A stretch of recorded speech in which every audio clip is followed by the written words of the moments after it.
वैदिक सभ्यता। जी, वैदिक सभ्यता। इसका जो समय है वो करीब 1500 ईसा पूर्व से 600 ईसा पूर्व तक का माना जाता है। अच्छा, काफी लंबा समय है ये। हाँ, बहुत। और इसीलिए इसे समझने के लिए दो हिस्सों में बांटा गया है। जी। पहला है ऋग्वैदिक काल, जी। जो 1500 से 1000 ईसा पूर्व तक का है। और दूसरा? और दूसरा है उत्तर वैदिक काल, वो 1000 से 600 ईसा पूर्व तक था। ओके, तो मतलब जानकारी का जो सोर्स है वो भी अलग अलग होगा दोनों का। ऋग्वैदिक काल की जानकारी तो शायद सिर्फ ऋग्वेद से मिलती है ना? बिल्कुल। और उत्तर वैदिक काल के लिए हमारे पास यजुर्वेद, सामवेद और अथर्ववेद हैं। इस सभ्यता को आर्य सभ्यता भी तो कहते हैं। हाँ, क्योंकि इसकी शुरुआत आर्यों ने की थी। वैसे आर्य एक संस्कृत का शब्द है जी, जिसका मतलब है श्रेष्ठ। जी, श्रेष्ठ।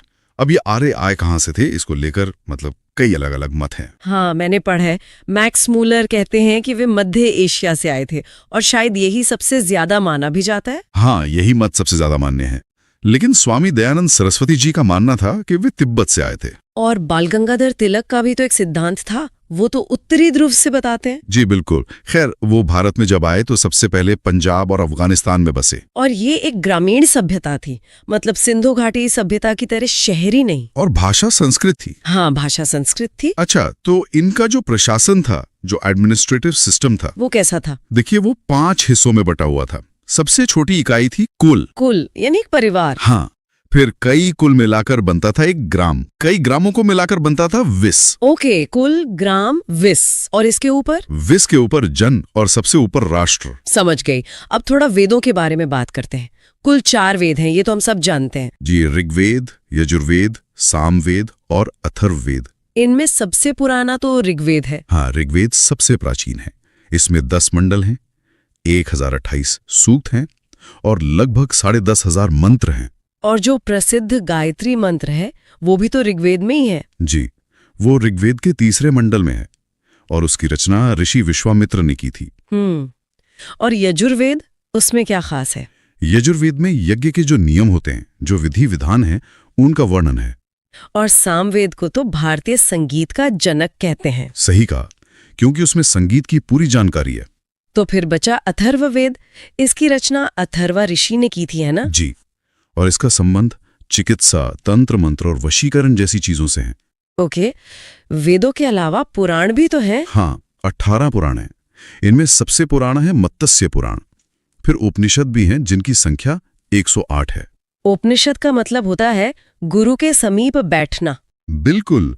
और हमारा जो राष्ट्रीय वाक्य है, सत्यमेव जयते, वो मुंडक उपनिषद से लिया गया है। और वेदों को आसानी से समझने के लिए 6 वेदांग भी बनाए गए थे। जी। अच्छा, ऋग्वैदिक काल के समाज की बात करें तो वो 4 वर्णों में बटा था, ब्राह्मण, क्षत्रिय, वैश्य और शूद्र। हाँ, लेकिन यहाँ एक बहुत जरूरी बात है।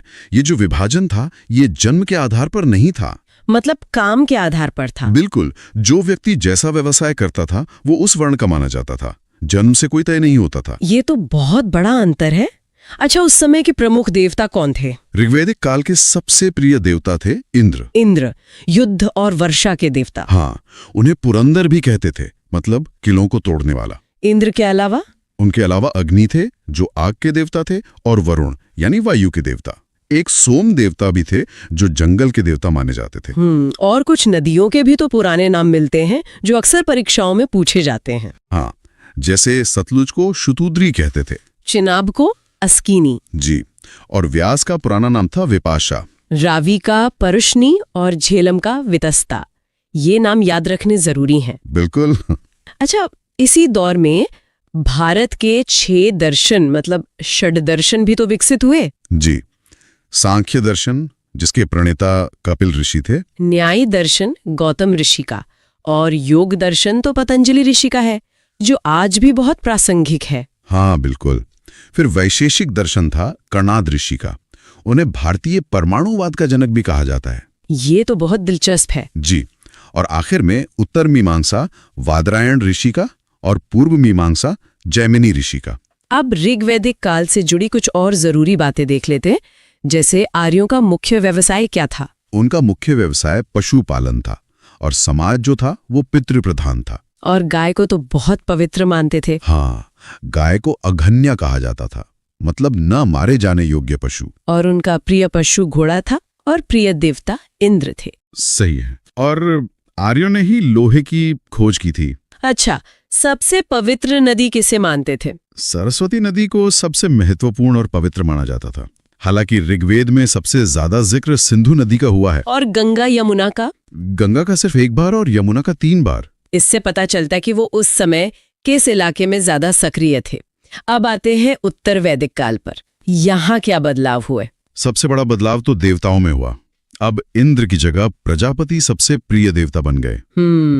और समाज में? समाज में एक बहुत बड़ा और दूरगामी बदलाव हुआ। अब जो वर्ण व्यवस्था थी वो व्यवसाय के बजाय जन्म के आधार पर तय होने लगी। मतलब जो लचीलापन पहले था वो खत्म हो गया। हाँ, वो खत्म हो गया। व्यवस्था कठोर हो गई। और खान पान में भी कुछ बदलाव दिखता है? मतलब कुछ चीजों के खास नाम मिलते हैं? जी, उत्तर वैदिक काल में जौ को यव कहा जाता था, धान के लिए व्रीहि शब्द था, और गेहूं को गोधूम। बिल्कुल।